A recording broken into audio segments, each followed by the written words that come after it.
What is expected from a zoo and what is a successful zoo? The expectations to zoos differ.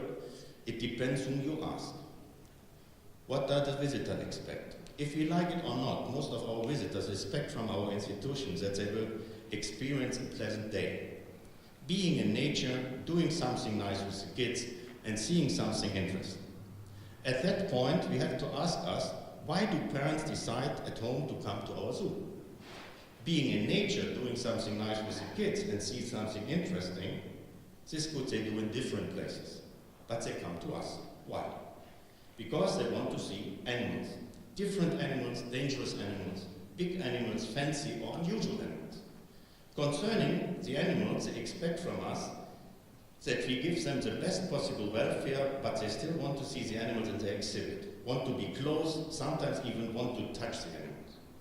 Fairly newer is the fact that visitors expect from zoos an in-situ conservation commitment. For me, it would be interesting to know how the visitor's decision would be if you give them a choice to spend the money either for a better animal facility in your zoo or for an in-situ conservation project. What do media expect? In my opinion, media expect from us that we are the prototype of an animal lover, that we do anything that each of our animals is best cared for. But they expect also that we are the animal's experts. At that point, we tip the edge of individual animal welfare and species population welfare. What do we as professionals want how our zoos are experienced? We want to educate the visitors in conservation issues in the widest sense. But if we like it or not, most of our visitors want to have Hakuna Matata. They do not want to be confronted with global problems. They do want to be informed, and yes, about animals, but not too much. But the reasons they decide to visit us are our animals. So we as zoo professionals have to cover the wide range from Hakuna Matata for most of the visitors without compromising the world zoo and aquarium conservation strategy. A tough job, different to solve in different cultural and national frameworks. What is a successful zoo? I am convinced a successful zoo has a very good bonding into his regional framework. He is respected for his animal husbandry, for his animal welfare, for his appearance, his attraction, and that he gives the impression that his staff is really caring for the institution, not only for the animals. This is first. If the zoo can be successful on a global scale, then even better. And this should be the aim of any zoo. But if the framework of the zoo does not allow a global involvement, then a zoo with a regional attraction should not be recognized as a less good zoo than the ones with a global impact. We need all institutions with help to get our mission into the broader society. In fact, I do not share the opinion that only zoos with a global impact of in-situ conservation are good zoos. How many of our EASA member zoos are really globally active? And if they are their programs sustainable? What is overall realistic goal and how can we reach this goal? In my opinion, a realistic goal for zoos is that we meet the expectations of our visitors. Change with the change of the generations. When my parents visited zoos as kids, they expected and saw different arrangements than I saw as a kid or my boys saw 15 years ago as kids. So zoo business was always in flow, but never without animals.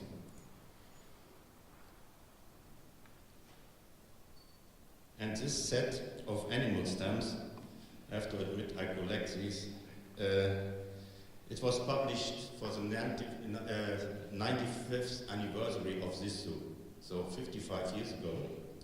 And as you see here, the animals exhibited at that time didn't change. So what I want to say is the expectations of the visitors change and the surroundings of the animal change, but the animals itself do not change. And we should be, in my opinion, we will meet the expectations with the animals on exhibit being impressive, nice, cute, dangerous, big, rare, and exclusive. And be aware that only 2% of the, in brackets, German society can afford to travel to these animals in their natural habitat. Who is paying our bills? I think this is a very important question. Each of our zoos has to pay all his bills at the end of the day.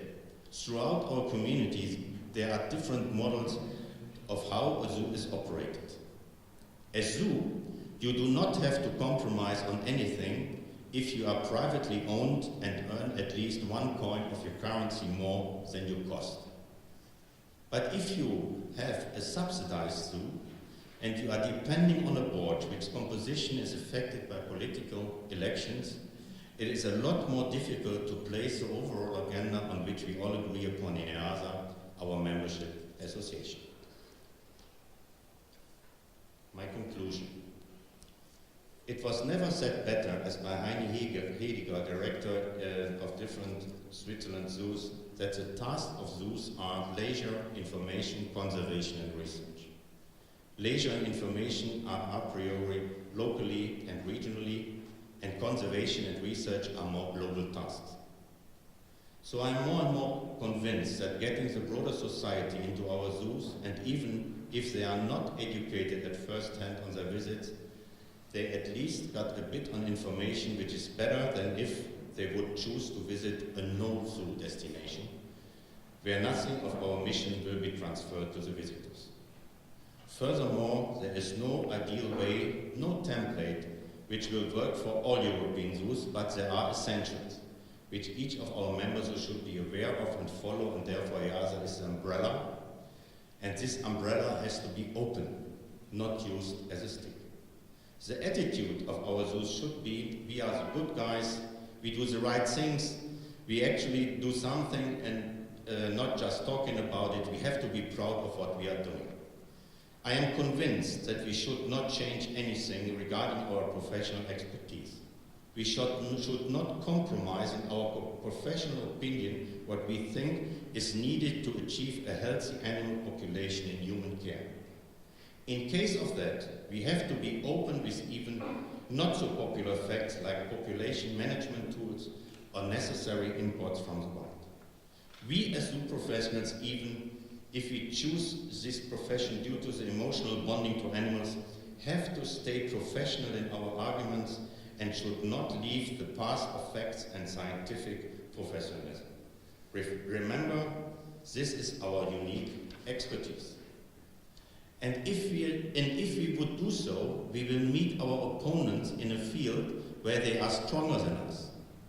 Emotions, insinuations, no provable allegations. I'm furthermore convinced that we need the visitors which are paying our bills, and we have to be careful not to overwhelm our main visitors. Our homework, meaning the appearance of our zoos at its location, has to be done at first hand.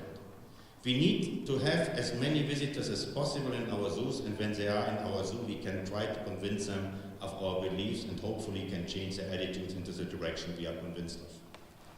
But to say it even more clearly, that works only if the visitors are in our zoos. By all adapting, developing and improving, it has to be ensured that our zoos stay regionally accepted. If not, they will be not long-term successful, even if it's a global input.